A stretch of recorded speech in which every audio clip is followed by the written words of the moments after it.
நம்ம Ashwin sweets and ஸ்நாக்ஸை export பண்றதுக்கு 7373041434 மற்றும் www.ashwinsweets.com கான்டாக்ட் பண்ணுங்க. ஹிந்தி பேசக்கூடிய மாநிலங்களில் மக்களிடையே மும்மொழிக் கொள்கை நடைமுறையில் இருக்கிறதா என்பதை தமிழ்நாடு பாஜகவினர் முதலில் உறுதிப்படுத்த வேண்டும் என்று விடுதலை சிறுத்தைகள் கட்சியின் தலைவர் தொல் திருமாவளவன் வலியுறுத்தியுள்ளார். சென்னை நுங்கம்பாக்கத்தில் செய்தியாளர்களிடம் பேசிய அவர் இதனை கூறினார்.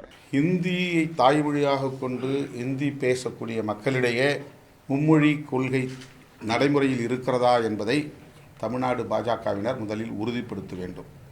தமிழ்நாட்டிலே மும்மொழிக்காக கையெழுத்து இயக்கம் நடத்துகிறவர்கள் உத்தரப்பிரதேசத்திலே மும்மொழி பின்பற்றப்படுகிறதா, இந்தி ஆங்கிலம் தவிர வேறு ஏதேனும் இந்திய மொழி அல்லது தென்னிந்திய மொழி அங்கே கற்பிக்கப்படுகிறதா, அவர்கள் கற்கிறார்களா என்பதை அவர்கள் முதலில் தெளிவுபடுத்தட்டும்.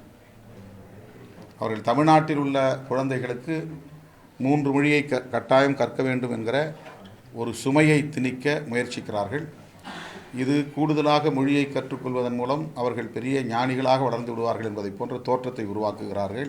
நம்ம அஸ்வின் ஸ்வீட்ஸ் அண்ட் ஸ்நாக்ஸை எக்ஸ்போர்ட் பண்றதுக்கு 7373041434 மற்றும் www.ashwinsweets.com கான்டாக்ட் பண்ணுங்க.